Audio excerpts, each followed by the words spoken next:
In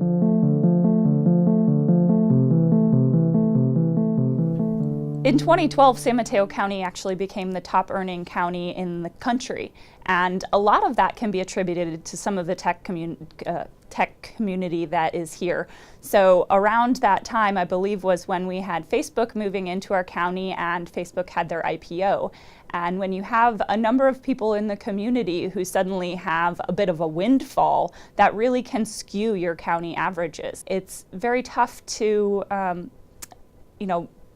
have people understand that because our average income is that high, that there are people suffering. We get painted as a very prosperous county, and that's true in many ways, but it's hiding the fact that we see this growing disparity between the haves and the have-not. And a lot of people want to live here, but the housing stock hasn't grown with the increasing population, and so housing costs have been rising at a tremendous rate, much faster than wages are rising. So we see a lot of people who work in our community in some of our lower and middle wage jobs, whether they be teachers or firefighters or nonprofit employees who have to move farther away and commute into our community. And that has a really wide-ranging effect when you think about all of the different impacts that that has. So if they're not living in our community, they're probably living somewhere farther away and probably doing most of their shopping there. So we're missing out on the economic benefit of them doing that locally in our community in San Mateo.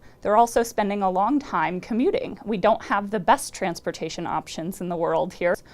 You also have to consider for the individuals what it's like. If they're living farther away and spending a long time commuting to their job, they probably aren't able to spend as much time with their families, with their children, being active in their own community and civic life and in other ways in their communities. There's a really common phrase that a lot of folks in the affordable housing space will use: drive until you qualify. So they drive out of our community and they just keep going and going until the average home prices and rental rates are dropping far enough for them to afford, and they may still continue to work in this community for a little while, but probably at some point in time they're going to start to look closer to home for their employment.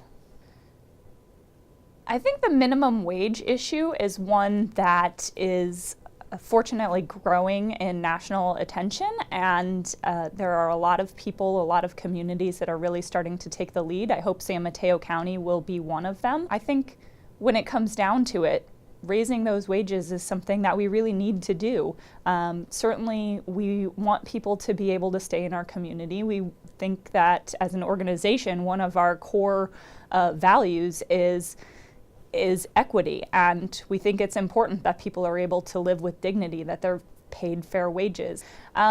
Silicon Valley has a lot of great things going for it. There are a lot of high-wage jobs associated with it. Often those people didn't grow up here in this area, so they're moving in from other places and have trouble finding housing. They have some of the higher wages in our community, but with every high-wage tech job comes 5 or 6 lower wage jobs to support them in different industries like childcare and education and healthcare and home support services.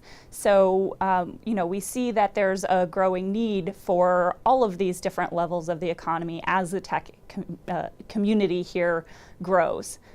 It's wonderful to have them as our community members and our neighbors, but we also want to be sure that we have people who grew up here are able to stay here. And we often hear from older members of our community that their kids are no longer able to live here after they've gone away to college and are trying to return home.